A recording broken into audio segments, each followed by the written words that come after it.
Okay, so now we're going to do the finishing touches on this painting. So things you have to think about when you're doing the finishing touches on the painting, you almost throw away the photograph, but it's still good to have it for reference. But we're looking at the painting as a painting and not whether or not it matches the photo. We only need the photo if we're trying to fix something. It's like, well, I think it needs some light here, and then we can check and see if it actually did. And then you can say, yeah, it does, so I'm on the right track. So you're looking at the painting as a whole to see if it looks good, really. So in this case, there's a nice balance here where this center is kind of framed by what's going on around it. So that works. The best thing to do is actually at this stage to get back from the painting so that you can have a good look. If you're too close, you really can't see the painting as a whole. Now what strikes me is a couple of things here. First, this line's pretty harsh and could be broken up a bit. It doesn't really look like a forest or trees. And this here, this yellow seems to come down too far. It needs some light in here. Now when I look at the photo, the yellow does come down that far, but in this case I'm going to go with my painting and I think it needs it, so I'm going to put it in. I can always change my mind because this is acrylic. I can put it in and say, oh no, it doesn't look good. I can get rid of it. So it doesn't need too much because so far I think it looks pretty nice. That will be up to you. If you like it as is, you can be done. But if you think it needs a bit of tweaking, now is the time. We don't have to be picky here. We don't have to copy the photo. We're just going to try to make it pleasing. Alright, so we're using our same palette. I'm going to go in here with some light. I don't actually know if I want light yellow or light purple. I think I'll bring some yellow down and some purple up because those are trees. So the first thing I'm going to need is white. Okay, so I've got my colors out.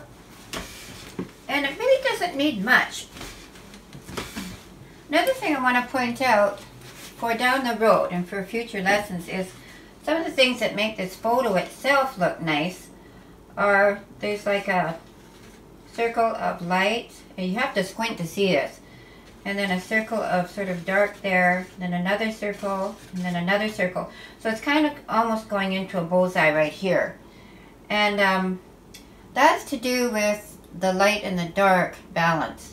That we've been working in color only and trying to get our colors true to the darkness, mediumness, and lightness of the darks, medium, lights in the photo. But the photo itself has an overall dark, medium, and light that we also could pay attention to.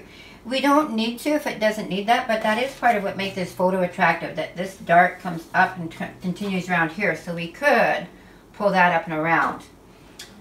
So each area has its dark, medium, light, and the overall has its dark, medium, light as well.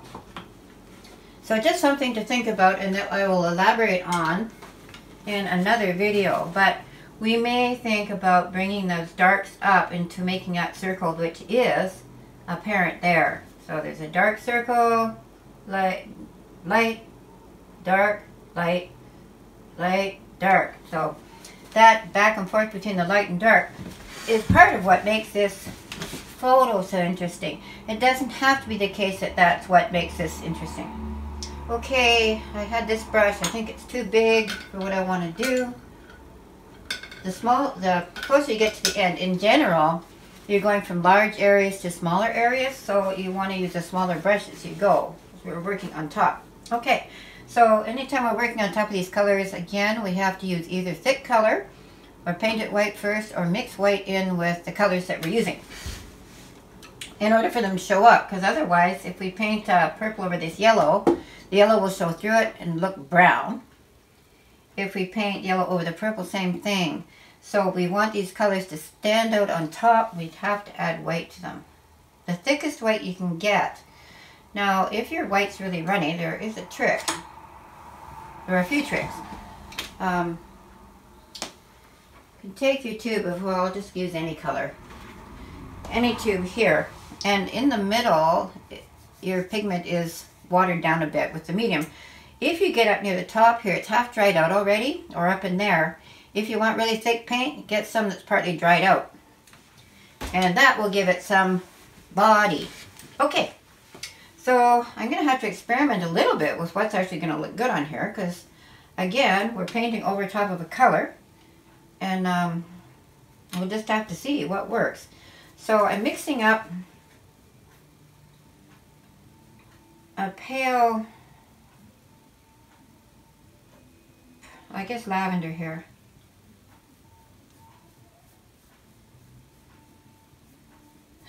I've got pale between the lavender and the yellow. I don't know why I did that, but I guess we'll see if it'll work. Okay, so I'm bringing that up into here a bit.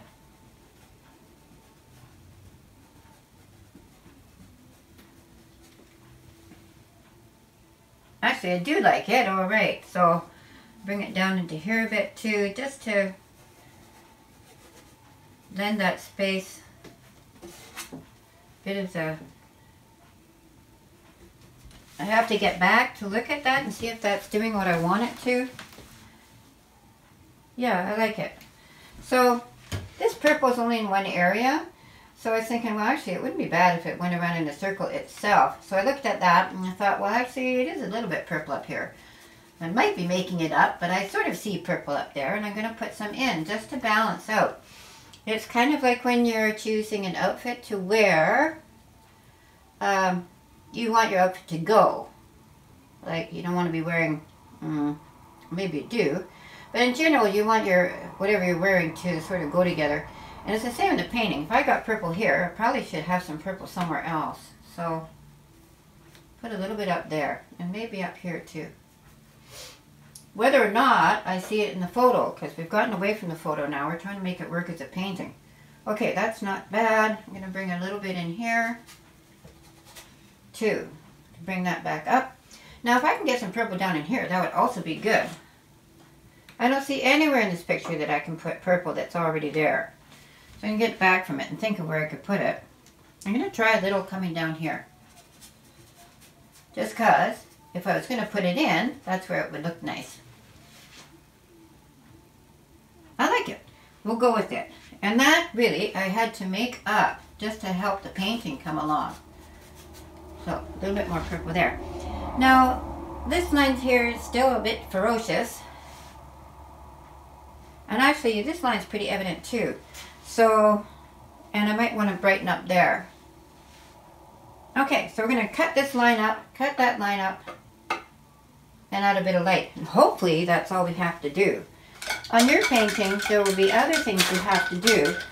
I may make it so that if you take this as a course, you could send me, I'm not sure about this, you could send me an email picture of where you're at, and I can say, okay, what you need to do at this point is, if you're unsure, add a little bit of white up here and possibly some red down there to balance it out, but I don't know yet if that would work. Otherwise, you leave it up to your own judgment. Do you like it? And if you don't know, leave it for a day or two, or even a week. Sometimes when you go back to it, you go, I know what it needs. And for all the trying in the world, you can't force seeing it. It sounds strange, but you really can't. So it's like all of a sudden, you know. Okay, so I'm going to try and break up this, which means I need to make this green color behind. So, because I can't break it up with, well, I could break it up with red, but it wouldn't make any sense to. So I'm going to bring the green down into the black and the vice versa. So I'm making a green out of blue and yellow. Oh, I didn't put any black out. But red might dull it down. Whoa, too much. Did but dull it down. And a bit of white.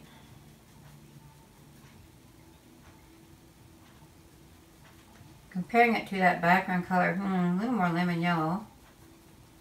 Well, to see what that looks like again, you have to see. No, that's no good. It's way too light.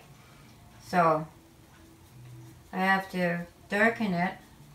That means just add more color and less white to get that mid-green.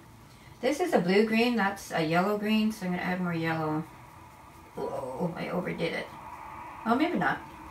Okay, like that. I bet I have to add some white. Doesn't look too bad, that color. Now I don't want actual stripes. I want it to be just broken up a bit. I'll probably have to get back from this and have a look. I do. Yeah, so at this point, painting from a distance is helpful. Like, I'm not sitting down painting close up, going back and having a look and coming back in. So this is a bit bluer, so I'm going to bring it up into here, down into here a bit. That might be enough. This one here is a bit strong too.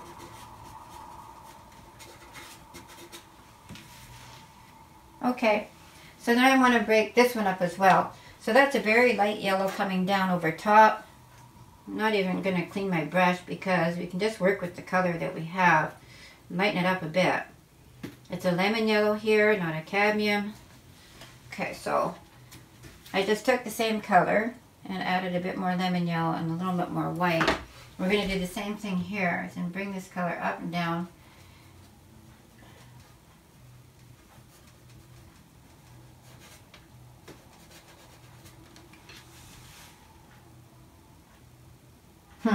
Not sure.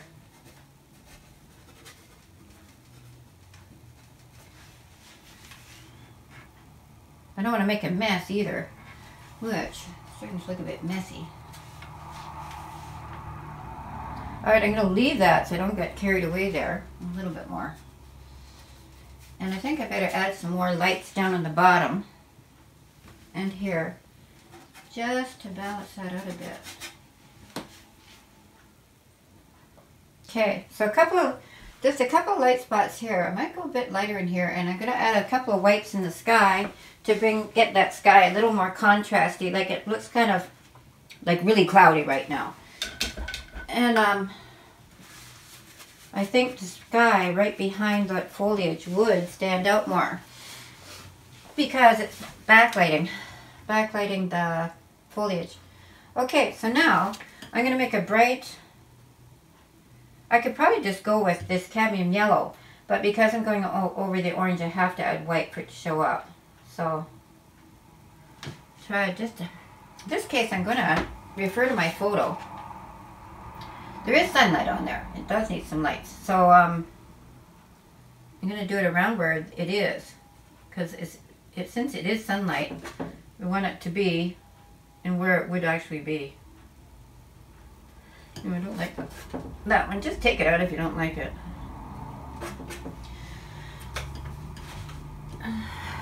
And I think I'm going to go lighter on that too, because the one in the photo is actually white. So I can have a dark, medium, light, and go a little bit lighter on that, so that I have all three colors. Get rid of that a bit. I don't know, that might be too much. I'll know in a minute. I'm going to put some lights in the sky too, up and around here.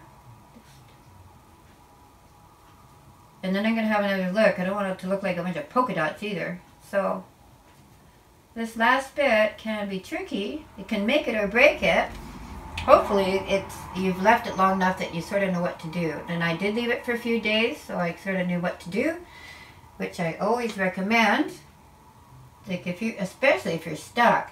If you're stuck, don't know what to do, don't go any further. You'll for sure mess up.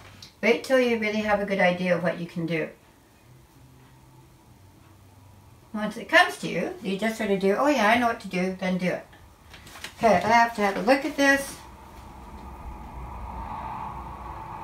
I like it, except this here is good, but it needs to be balanced a little bit lighter up there too. I'm just going to use pure white, but I'm putting it on in a way that it'll be patchy. That helps, and I'm going to bring a little bit of light down into here. I'm just using pure white again, but because it's over color, the other color will show through, as long as I don't put it on too thick. Okay, one last thing. I just see, well, two last things. I want it a little bit lighter here, right where the leaves meet the sky, and not have a round shape here. And then, in here, I'm just going to go a little bit lighter. So I can use that same green again. Add white to it. Just add a little bit to that. And using sort of leafy shapes.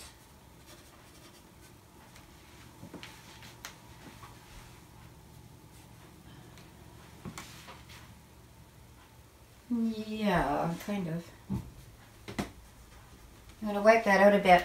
Too strong. So one thing, you can add paint and you can take paint away.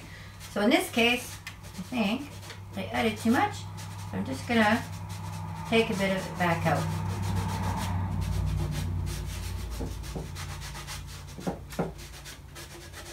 You won't hurt that acrylic painting by doing that since it's already dry.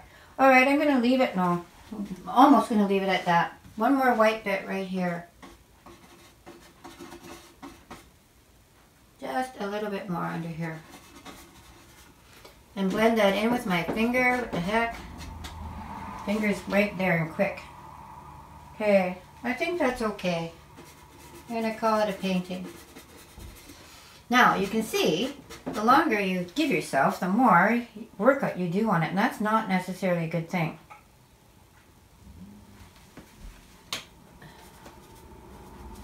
Like it futz forever. If you do futz forever, then you have a good chance of wrecking the thing. You have to be very careful. Alright, I'm just going to color that down a bit. Okay, that's one more white up here. So I'm just looking at the overall thing. What does it need? Where does it work? Where doesn't it work? That's kind of pretty. I could go further. Now I could actually cut this line up, but I think I won't because, like I said, the further you go, the more chance you have of wrecking it. Let's call it a day, and we'll do another painting. Okay, so that's our first painting. I'm happy with it. I hope you are. And we're going to do another painting from a photo of mine that hopefully you'll be able to see really clearly.